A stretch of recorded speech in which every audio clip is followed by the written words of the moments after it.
Morning children, कल हमने class 3 में हिंदी का दूसरा लेसन पढ़ा था जिसका नाम था नाटक जो जीवन का अंग बन गया, जिसके अंदर हमने गांधी जी के बचपन के बारे में सीखा था कि गांधी जी बचपन में कैसे थे। उनको जो संस्कार, हमेशा सत्य बोलने के जो संस्कार प्राप्त हुए थे वो उनको बचपन से ही अपने माता पिता से मिले थे और उनके माता पिता बहुत ही संस्कारवान और ईमानदार थे। उसी वजह से गांधी जी भी सात्विक संस्कारों को मिला था और उनको धार्मिक बना दिया हुआ था।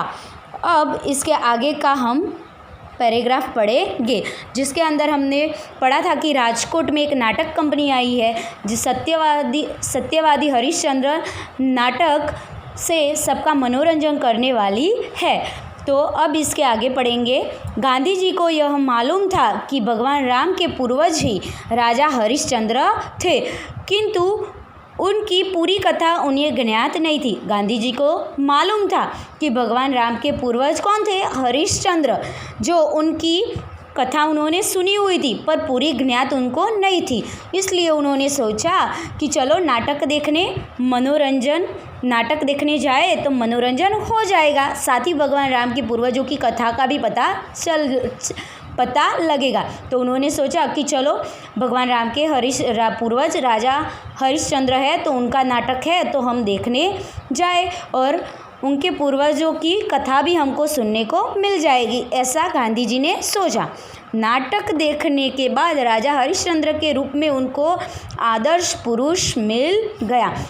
उन्होंने जब हरिश्चंद्र का नाटक देखा तो उनको उसमें ही राजा हरिश्चंद्र को वो एक आदर्श पुरुष समझने लगे और उस व्यक्ति का, हरिश्चंद्र का, उनके जीवन पर बहुत बड़ा गहरा असर पड़ा।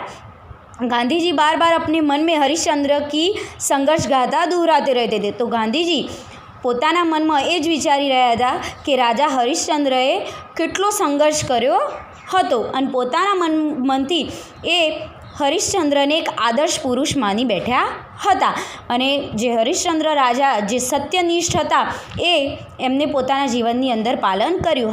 हरिश्चंद्र की सत्यनिष्ठा और दृढ़ता ने बालक मोहनदास पर इतना प्रभाव डाला कि उन्होंने निश्चय कर लिया कि वे जीवन भर सत्य का पालन करेंगे।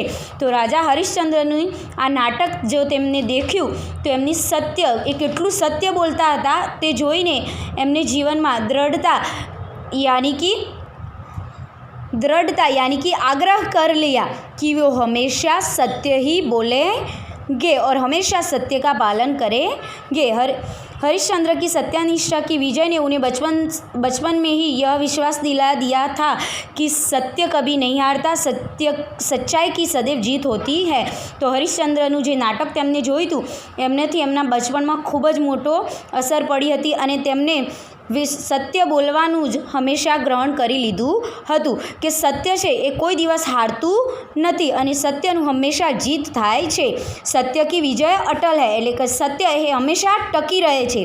सत्य के मार्ग में आने वाली कठिनाइयों से जो लोग नहीं घबराते, विजय उनके चरण चूमती है। तो साचું બોલીને જે આગળ વધે છે તેના રસ્તામાં કોઈ પણ કઠિનાઈઓ, કોઈ પણ મુશ્કેલીઓ આવતી નથી અને એનો વિજય નિશ્ચિત હોય છે।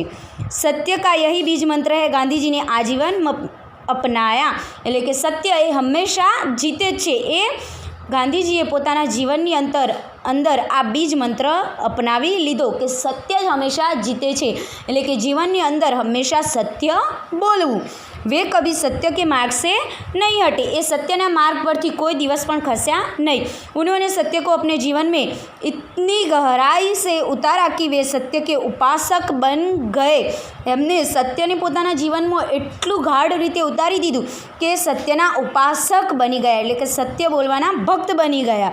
उन्होंने सही अर्थों में सत्य का असली रूप को पहचाना और अपने जीवन में उतारा। उन्हें સત્યનું જે અસલી રૂપ હતું કે હંમેશા સત્ય બોલવું એ પોતાના જીવનની અંદર ઉતારી લીધું કે કોઈ પણ પરિસ્થિતિ હોય પણ સચ્ચું જ બોલવું, કોઈ દિવસ ખોટું બોલવું નહીં અને હંમેશા સત્યની જીત થાય છે એ નિયમ પોતાના મનની અંદર અપનાવી લીધો। इसी सत्य की धुन से उन्होंने आत्मविश्वास, लगन और दृढ़ता दी। तो आज सत्यनी धूनथी आ सत्यनी धून पोताना जीवनमां वसावी लीधी અને આ સત્યએ જ તેમના જીવનની અંદર એમને આત્મવિશ્વાસ આપ્યો, લગન लगन और दृढ़ता यानी कि सत्य बोलवानी लगन तेमने लागी गई कि हमेशा सत्य ज बोलूं અને दृढ़ता यानी कि हमेशा आग्रह राखो सत्य बोलवानो आ पोतानी जीवननी अंदर तेमने अपनाई लीधुं।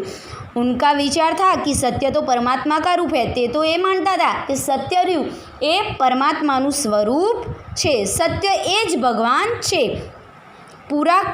बुरा काम अथवा बुरा विचार असत्य है यानी कि खोटू कई काम करવું કે મનની અંદર કોઈ ખોટો વિચાર લાવો એ असत्य છે। यह सदा मनुष्य को नीचे की ओर धकेलता है। तो कोईना विषे खोटू विचारવું, कोईना विषे खोटू बोलવું કે असत्य बोलવું એ મનુષ્યને હંમેશા નીચે ને નીચે જ લઈ જાય છે, કોઈ દિવસ એને આગળ વધારતું નથી। એટલે હંમેશા જીવનની અંદર સત્ય બોલતા રહેવું જોઈએ। अंततः हमें किसी भी हालत में चाहे कितनी भी रुकावटें क्यों ना आए सत्य को नहीं छोड़ना चाहिए।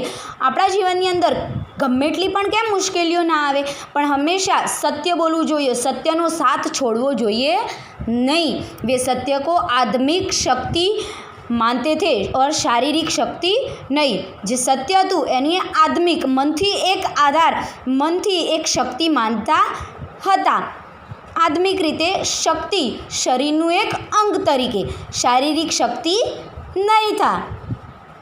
अब हम इसके क्वेश्चन आंसर देखेंगे। नीचे दिए गए प्रश्नों के उत्तर लिखो जो मैंने बोर्ड पर लिखे हैं, जो आपको नोटबुक के अंदर राइट भी करने हैं और लर्न भी करने हैं।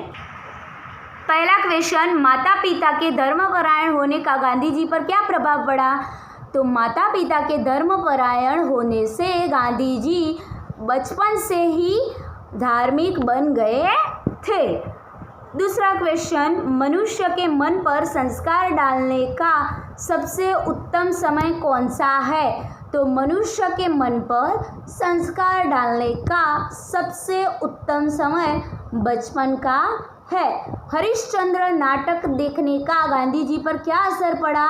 तो हरिश्चंद्र नाटक देखने से गांधी जी ने ये आग्रह कर लिया, ये दृढ़ता कर ली कि जीवन भर सत्य का पालन करेंगे। ये हमारे आगे के 2 क्वेश्चन। गांधी जी के जीवन में वह कौन सी वस्तु थी जिसने उन्हें बुरी आदतों से बचा दिया? तो सत्य कभी नहीं हारता, सत्य की सदैव जीत होती है। सत्य को सब गुणों का आधार क्यों माना जाता है? सत्य को सब चीज़ों का आधार क्यों माना जाता है? तो सत्य परमात्मा का रूप है, बुरा काम अथवा बुरा विचार वो असत्य है। तो हमारा ये दूसरा लेसन यहाँ पे कंप्लीट हुआ और जो दूसरे नीचे शब्द बुक के अंदर दिए हुए हैं वो अपने आप से आपको लिखने हैं। Thank you.